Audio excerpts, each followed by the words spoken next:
الله الرحمن الرحيم إن الحمد لله نحمده ونستعينه ونستغفره ونؤمن به ونتوكل عليه ونعوذ بالله من شرور أنفسنا ومن سيئات أعمالنا من يهده الله فلا مضل له ومن يضلل فلا هادي له وأشهد أن لا إله إلا الله وأشهد أن محمدًا عبده ورسوله أما بعد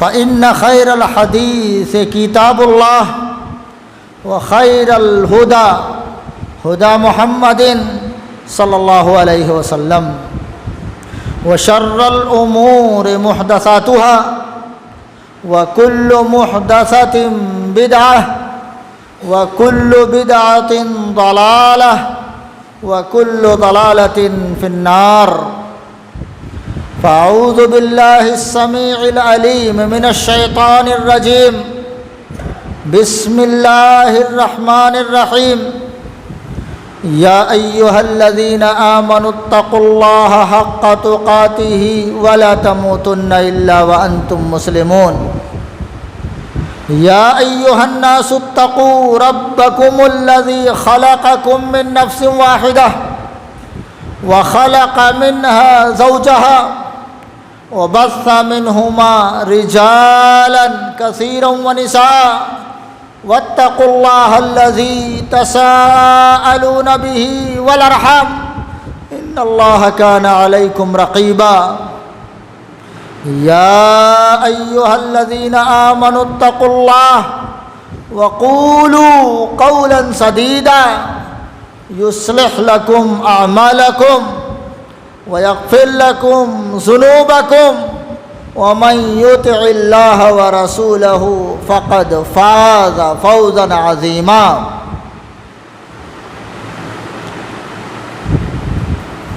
برادران اسلام، حاضرین جمعہ، خواتین و حضرات، پیاری بچیوں اور بچوں اور ان کے ذمہ داران، سرپرست حضرات،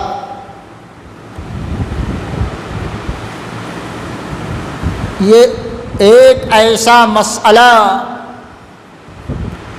جس کے بغیر سماج چل ہی نہیں سکتا، ایک ایسا فیصلہ جو ہر سماج کا ہر فرد، سماج کے ہر فرد کو جس کی ضرورت پڑتی، اگر کوئی بھی فرد، چاہے وہ مرد ہو یا عورت، چاہے وہ بچہ ہو یا بچی، چاہے وہ جوان ہو یا بوڑھا، اگر قوم کا ایک فرد کے اندر یہ چیز نہیں پائی جاتی تو پورا سماج، پوری سوسائٹی پر اس کا اثر پڑتا ہے، اور اس کا اثر صرف پورے سماج پر نہیں، اس فرد کے ذات پر، اس فرد کے گھر پر، اس فرد کے سماج پر، بلکہ وہ جس ملت سے تعلق رکھتا ہے اس پر بھی اس کا اثر پڑتا ہے۔ اور شاید یہی وجہ ہو کہ رسول اللہ صلی اللہ علیہ وسلم جتنے بھی خطبے دیتے تھے، خطبہ جمعہ نہیں، جتنے بھی خطبے، چاہے خطبہ جمعہ ہو، چاہے خطبہ نکاح ہو، چاہے عام مجلس ہو، یہ پڑھا کرتے تھے یا ایھا الناس اتقوا ربکم الذی خلقکم من نفس واحدہ، تاکہ یاد دلائیں پورے امت مسلمہ ہی نہیں پوری دنیا انسانیت کو یاد دلائیں کہ یہ ایک ایسا مسئلہ ہے جس کے بغیر کام چلنے والا ہے ہی نہیں، اس کے بغیر پورا نظام برباد اور مختل ہو جائے گا اگر اس میں ذرہ برابر بھی سستی اور کوتاہی کی گئی۔ آئیے اللہ رب العزت نے حضرت آدم علیہ السلام کو جب پیدا کیا تو پیدا کرنے کے بعد ان کی پیدائش کے جو اطلاع دی اور ان کی پیدائش کے بعد جو سب سے پہلے پوری انسانیت کو بتایا وہ یہ وَجَعَلَ مِنْهَا زَوْجَهَا کہ سن لو آدم کو پیدا کرنے کے بعد سب سے پہلی نعمت جو ہم نے اس کو دیا وہ اس کا ساتھی ہے، اور وجہ کیا بتایا؟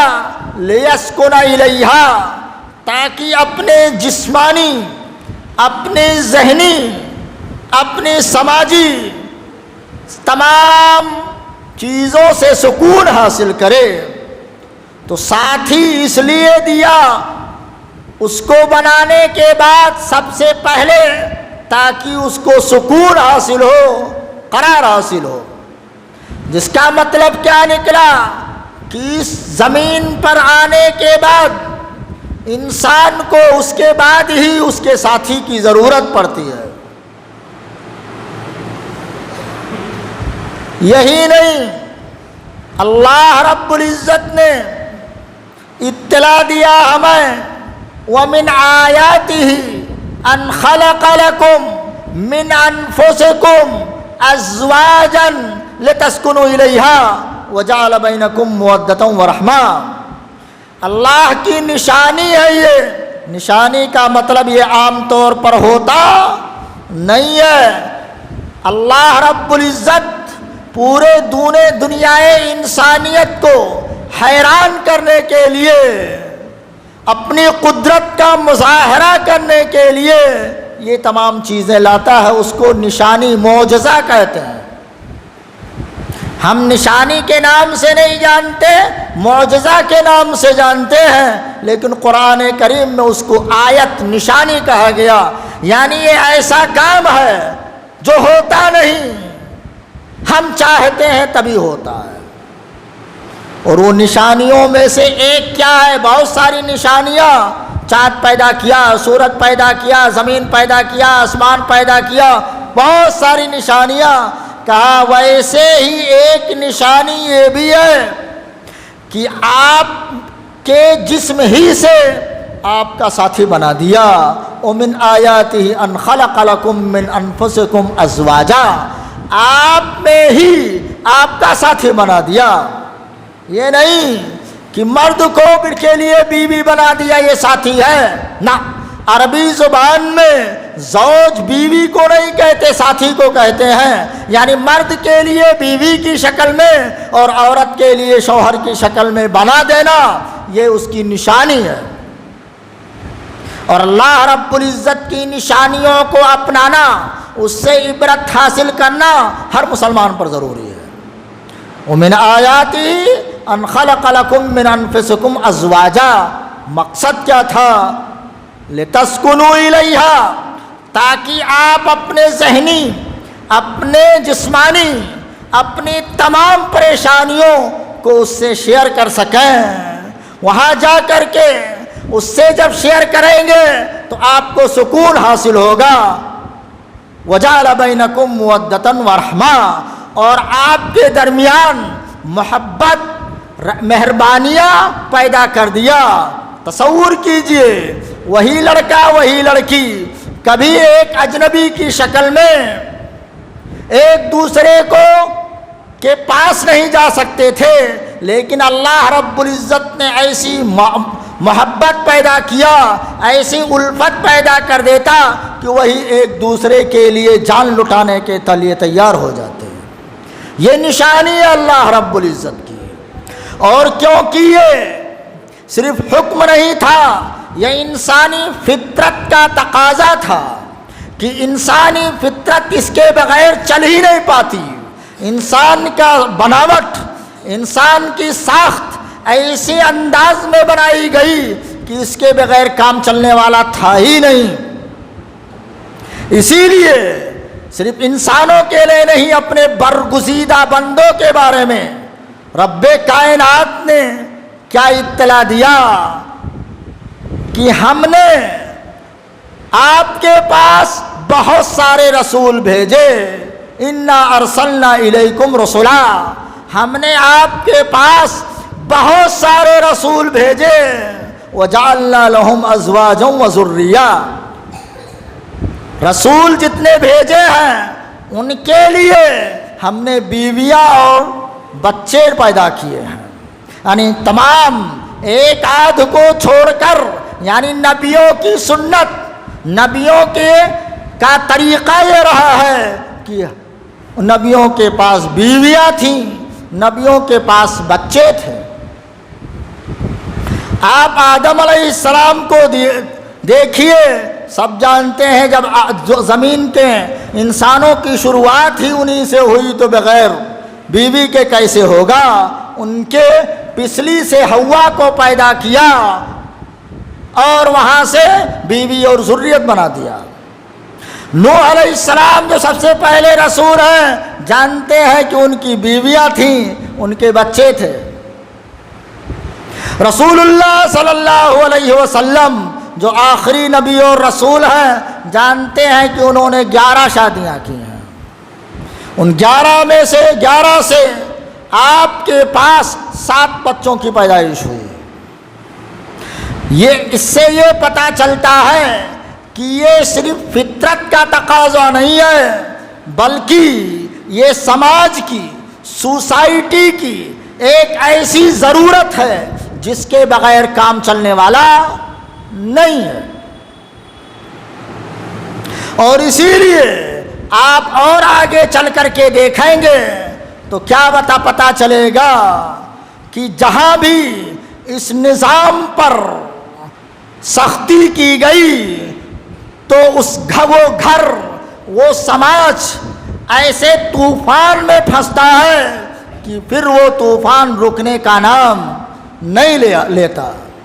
اور آپ دیکھیے، کیونکہ یہ ضرورت تھی ہر انسان کی، ضرورت تھی یہ ہر سماج کی، اس لیے اس کے تمام مسائل کو واضح انداز سے بیان کیا، اس کے تمام مسائل کو اتنے آسان کر دیا کہ اس سے آسان کوئی مسئلہ ہو ہی نہیں سکتا۔ دیکھیے، کھانا کھاتے ہیں تو بنانے کی ضرورت پڑتی، لگانے کی ضرورت پڑتی، تیاری کی ضرورت پڑتی، لیکن آپ یہی 2 کو ساتھی بنانے کے لیے کسی تیاری کی کوئی ضرورت نہیں ہے، اتنا آسان کر دیا ہے۔ اس کی ایک مثال دیں، رسول اللہ صلی اللہ علیہ وسلم کا جب نکاح صفیہ سے ہوا تو آپ کے پاس ولیمے کے لیے بھی کچھ نہیں تھا، اتنا آسان کر دیا، کیونکہ اس کی اتنی ضرورت ہے کہ اس میں ذرہ برابر بھی، چاہے بچے ہوں، چاہے بچہ ہو یا بچی، بوڑھا ہو یا نوجوان، مرد ہو یا عورت، کہیں بھی اس میں سستی ہوگی تو پریشانیاں آ جائیں گی۔ اسی لیے رسول اللہ صلی اللہ علیہ وسلم نے اس کے لیے نہ کسی پروگرام کے انعقاد کی ضرورت سمجھا اور نہ کسی بھی پریشانی کی ضرورت سمجھا، کہا 3 آیتیں پڑھ کر کے انسان سے آپ وعدہ کرا لیجئے، اور یہی نہیں، اس کو ایسا ایگریمنٹ نام دیا۔ اس 3 آیتوں پڑھنے کے بعد جو ایگریمنٹ ہوتا ہے اس کو ایسا ایگریمنٹ کہا کہ اس سے اہم، اس سے سخت کوئی ایگریمنٹ نہیں کہا گیا ہے۔ آپ بہت سارے چیزوں میں آپس میں 2 لوگ اتفاق کرتے، اس کو ایگریمنٹ کہتے، لیکن اس لڑکا اور لڑکی کے ایگریمنٹ کو قرآن کریم نے میثاق غلیظ کہا ہے۔ اس کا مطلب یہ معمولی انداز سے ہونا اس کے معمولی ہونے پر دلیل نہیں ہے، اس کے اہم ہونے پر دلیل ہے کہ آسان کر دیا تاکہ اس کے لیے مشکل کا سامنا نہ کرنا پڑے، اور اس کے تمام طریقے بھی بتا دیے۔ لیکن اگر آج ہم اپنے آپ میں جھانک کر دیکھیں، اپنی سوسائٹی میں جھانک کر دیکھیں، اپنے سماج کو دیکھیں، تو شاید ہی کوئی مسئلہ اس سے زیادہ آسان ہو۔ سب سے مشکل مسئلہ یہی نکاح اور زواج اور شادی کے مسئلہ ہو گیا ہے، چاہے بچہ کے لیے بچی کے اختیار میں کرنے میں، چاہے بچی کے لیے بچے کے اختیار کرنے میں، چاہے اس کے لیے پروگرام کا انعقاد کرنے میں، مالی ذہنی تمام ایسے مشکلات کھڑے کر دیے گئے کہ آج اسی سماج میں کہا تو جاتا ہے کہ بغیر شادی شدہ بچیاں بہت پڑی ہیں، لیکن یہ معاملہ نہیں ہے۔ حقیقت یہ ہے کہ یہ جو فطرت کا تقاضا تھا، جو تمام رسولوں کا کہ جو رسولوں کی سنت تھی، جس میں سماج کی ضرورت ہے، اس کے لیے اتنے مسائل کھڑے کیے گئے کہ شاید آج کا سب سے مشکل مسئلہ یہی ہو۔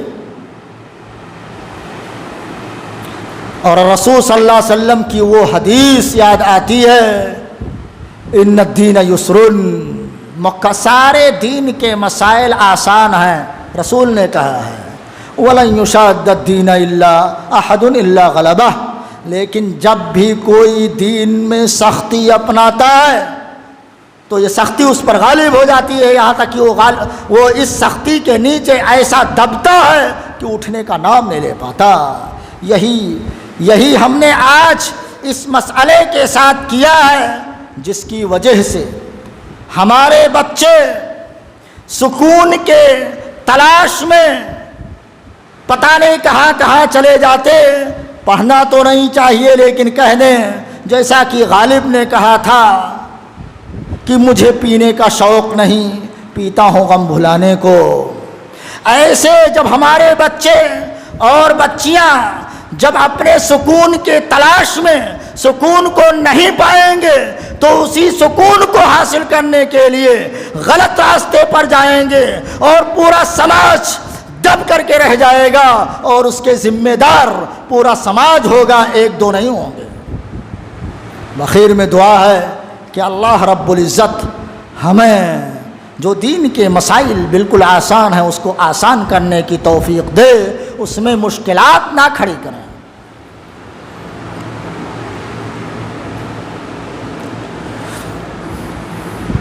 الحمدللہ والصلاة والسلام علی سیدنا رسول اللہ وعلی آلہ وصحبہ ومن والاه، اما بعد۔ اس لیے ہمیں رسول صلی اللہ علیہ وسلم اور خیر الناس یعنی صحابہ کرام کا زمانہ، تابعین اعظام کا زمانہ جس طریقے تھا، اور خاص طور سے اس شادی بیاہ کے مسائل میں اسی کو اپنانے کی توفیق دے۔ آپ دیکھیے کتنے مسائل ہیں، کہیں خرچ کے مسائل، آپ دیکھیے حضرت عبد الرحمن بن عوف رضی اللہ تعالیٰ عنہ مکہ کے مدینہ کے مالداروں میں سے تھے، جو بلا شک اگر کہا جائے کہ آج کا ملیونیئر تھا تو اس میں کوئی مبالغہ نہیں ہوگا۔ ایک مرتبہ مسجد میں آئے، رسول اللہ صلی اللہ علیہ وسلم پورے مسلمانوں نہیں پوری دنیا والوں کے سردار نے جب ان کے پاس نشانی دیکھا تو کہا، اے عبد الرحمن شاید آپ نے شادی کیا ہے؟ کہا ہاں اللہ کے رسول صلی اللہ علیہ وسلم نے کہا ولیمہ کرو، چاہے ایک بکری ہی کاٹنی پڑے، چاہے ایک بکری ہی کاٹنی پڑے، یعنی ایک بکری خرچ کرنا پڑے تب بھی نہ کی نکاح کرو۔ یہاں رسول صلی اللہ علیہ وسلم نے ایک بکری کو بہت اہم مانا تھا، کہا اس کی کوئی ضرورت نہیں۔ یہاں دو نقطے سامنے آ رہے ہیں۔ قوم کا سردار حضرت عبد الرحمن ابن عوف کا لیڈر محمد عربی صلی اللہ علیہ وسلم کو اپنے اس بھائی کی، اپنے اس ساتھی کی شادی کی خبر نہیں ہوتی جس نے ان کو 10 جنتیوں کی بشارت دیا تھا، عشرہ مبشرہ میں سے ہیں، اور رسول کو دعوت ہی نہیں ملی ہے۔ کیا مطلب ہے؟ مطلب یہ ہے کہ اس کے خرچ کو کم کرو، ضروری نہیں کہ پورا مالیگاؤں بلا لیا جائے۔ آپ کے پاس اس کا مقصد کیا تھا؟ صرف یہ بتانا مقصد تھا کہ آج یہ لڑکی جو فلاں گھر کی تھی، یہ لڑکا جو فلاں گھر کا تھا، اب بھائی اس کو ایک ساتھ دیکھنا تو غلط نہ سمجھائے، دونوں ایک ہو چکے ہیں۔ یہی تو مقصد ہے ولیمے کا، کہ یہ فخر و مباحات کہ ہم نے ہزاروں کو بلایا، ہم نے لاکھوں کو بلایا۔ بھائی جس کے پاس طاقت ہے وہ کرے، لیکن جس کے پاس طاقت ہے وہ بھی کرنے سے اجتناب کرے، تاکہ ہمارے غریب اور چھوٹے بھائی کو تکلیف نہ ہو۔ آج یہ مطالبہ ہوتا ہے کہ فلاں حال میں ہونا چاہیے، فلاں جگہ ہونا چاہیے، فلاں باورچی ہونا چاہیے۔ یہ سب کیا ہے؟ دین میں سختی ہے تاکہ اس کی شادیاں رکی رہیں۔ رسول اللہ صلی اللہ علیہ وسلم، رسول اللہ صلی اللہ علیہ وسلم نے، آپ دیکھیے، 11 بیویوں سے شادی کیا ہے۔ کہتے ہیں کسی بیوی کو 11 درہم سے زیادہ مہر میں نہیں دیا۔ آپ کے پاس ہے دیجئے، لیکن اس کو اتنا مشکل نہ بنائیے کہ اس کی بنا پر آپ لڑکی کے گھر والوں کی طرف سے اتنے مہر ہونا چاہیے، چاہے لڑکا بوڑھا ہو جائے دے نہ پائے۔ یہ سب مشکلات کھڑی کرنی ہے کہ نہیں ہے؟ بیوی اور لڑکے کے، بیوی اور شوہر کے انتخاب میں اتنی پریشانیاں، رسول صلی اللہ علیہ وسلم نے اس کا آسان حل بنا دیا تھا۔ تنکح المرأة لأربعین، لمالها ولجمالها ولحسبها ولدینها۔ عورتوں سے پسند کیا جاتا ہے اس کے مال، اس کی خوبصورتی، اس کے حسب و نسب پر خبر دیا ہے رسول نے، ہمیں حکم نہیں دیا ہے، اطلاع کیا دیا، ہمیں حکم کیا دیا، فاظفر بذات الدین تربت یداک، کہ آپ مال کو مین نہ بنائیے، خوبصورتی کو مین نہ بنائیے، حسب و نسب کو مین نہ بنائیے، مین اختیار کا سبب دینداری کو بنائیے۔ اس کے ساتھ مال بھی مل جائے، خوبصورتی بھی مل جائے تو ٹھیک، لیکن اس کی بنا پر کہ اس کے پاس مال کم ہے، کسی لڑکی یا لڑکے کو ریجیکٹ کر دینا، یہ اسلام کا تقاضا نہیں ہے۔ وہ خاندان کا، اچھے خاندان کا نہیں ہے یا نہیں، لڑکی نہیں ہے، لڑکا نہیں ہے، یہ معیار نہیں ہے رسول اللہ صلی اللہ علیہ وسلم کا۔ معیار کیا ہے؟ دیندار۔ آج یہی نہیں، اور بہت ساری چیزیں اس راستے میں خلل آج پڑ جاتی ہیں۔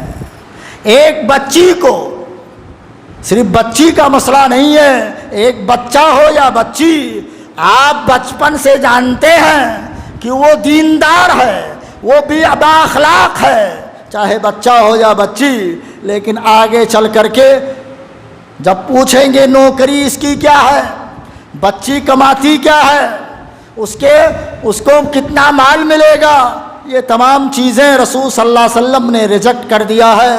اور ببانگ دہل رب کائنات نے عرش سے یہ آیت اتار دی ہے۔ کیا اتارا ہے؟ وَأَنكِحُوا الْأَيَامَ مِنكُمْ وَالصَّالِحِينَ مِنْ عِبَادِكُمْ وَإِمَائِكُمْ، حکم دیا اپنے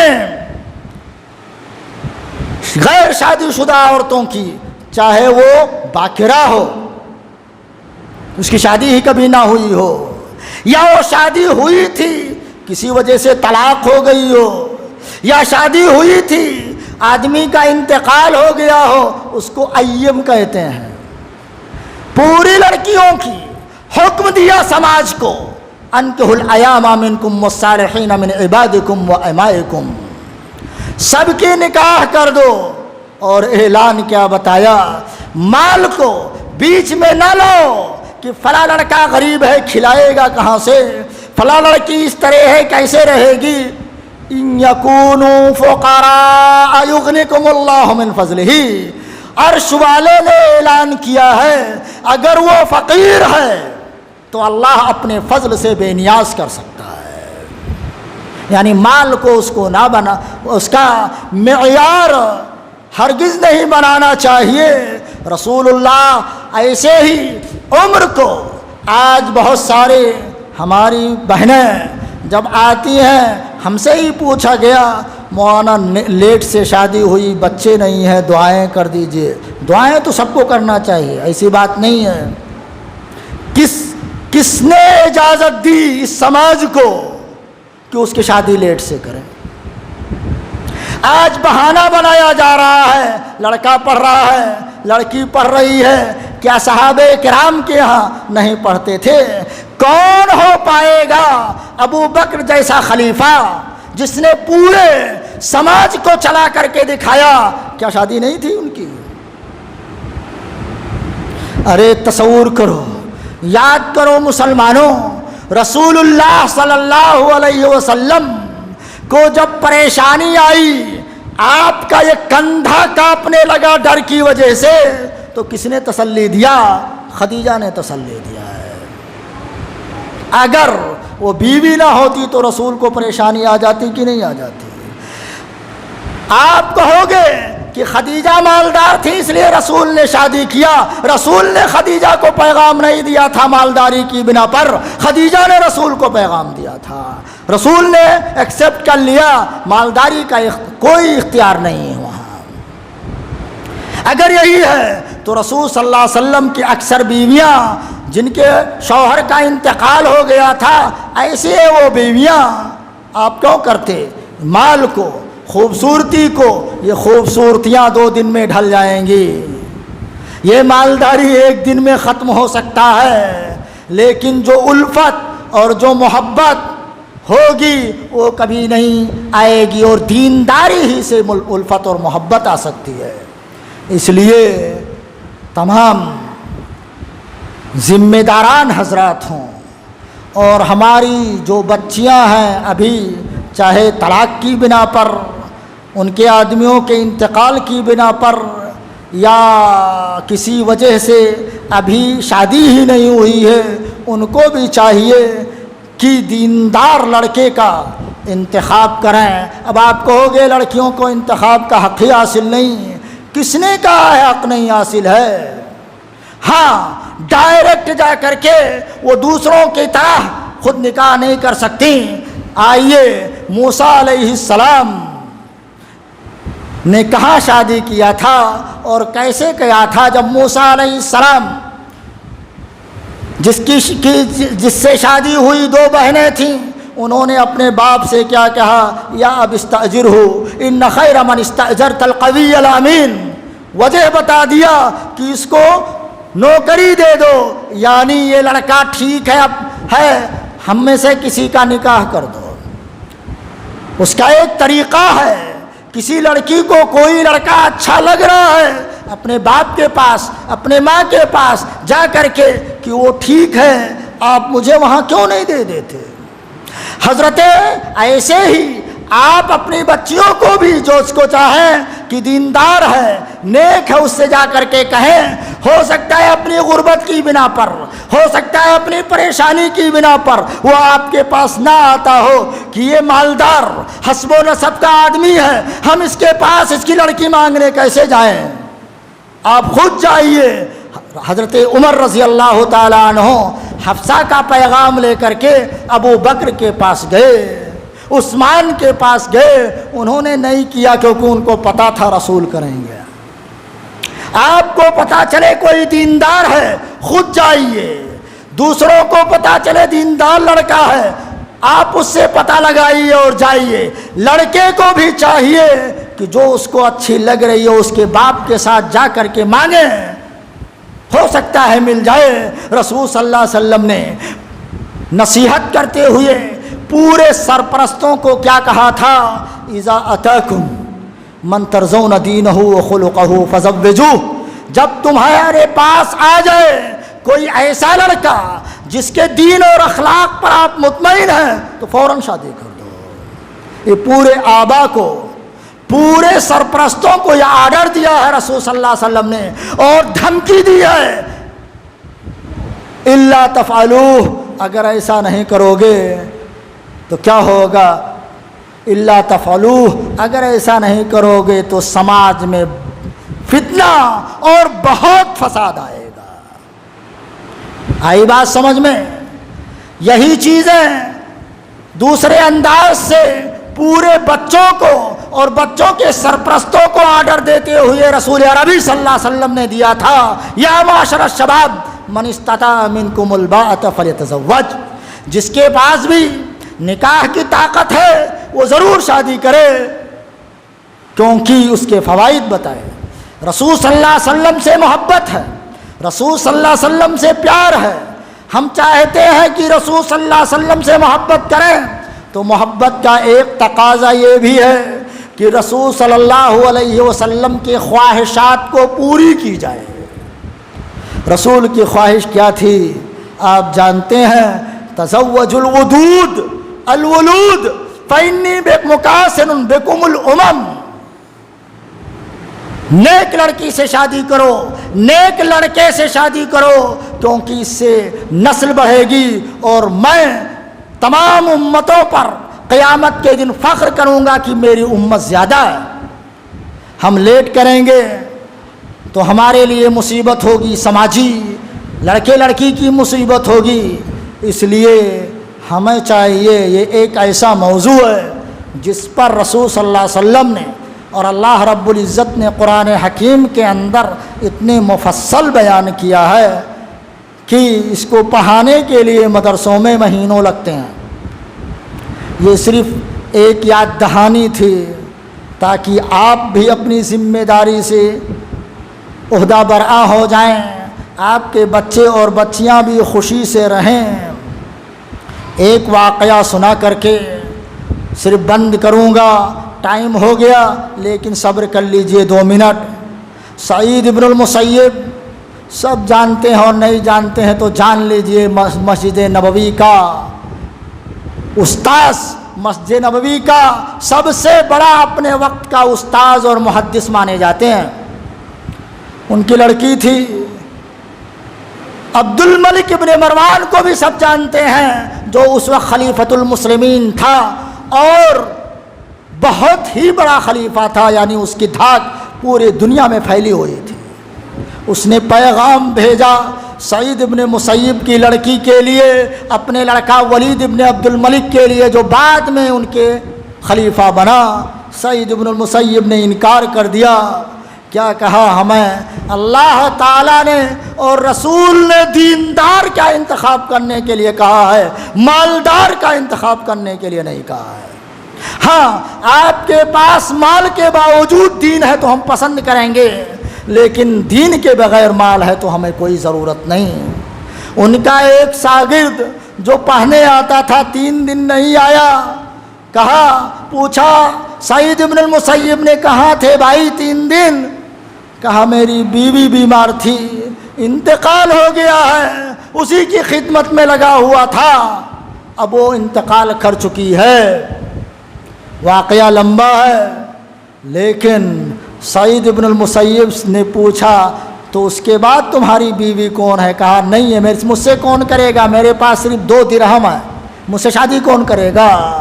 سعید ابن المسیب جس کا نام، جس کے بارے میں یہ تصور تھا کہ کسی گھر کے گھر جاتا نہیں، اس کو بھی فرصت ہی نہیں ہے، مسجد اور گھر پڑھانے سے فرصت نہیں، جس کا نام سنتے ہوئے لوگ کانپ جاتے تھے، عبد الملک ابن مروان کا انکار کر دیا اور کہا جاؤ اپنے گھر، میں اپنی لڑکی کی شادی تم سے کرتا ہوں، اور اسی 2 درہم پر جا کر کے شادی کر دیا۔ اور بعد میں وہی ان کا داماد ان کے مسند پر آ چکا تھا۔ تو بات یہ نہیں ہے ان یکونوا فقراء یغنہم اللہ من فضلہ ان شاء۔ بخیر میں دعا ہے کہ اے سرپرست حضرات، اے بچوں اور بچیوں، چاہے ڈھونڈ ڈھونڈ کر کے تلاش کر کے جو بھی بچے یا بچیاں اگر نکاح کے لائق ہیں تو ان کو نکاح کے بندھن میں باندھنے اور بندھوانے کی کوشش کیجیے۔ واللہ الا تفعلوه تکن فتنة فی الارض وفساد عریض۔ والسلام علیکم ورحمۃ اللہ وبرکاتہ۔ ان اللہ وملائکتہ یصلون علی النبی یا ایھا الذین آمنوا صلوا علیہ وسلموا تسلیما۔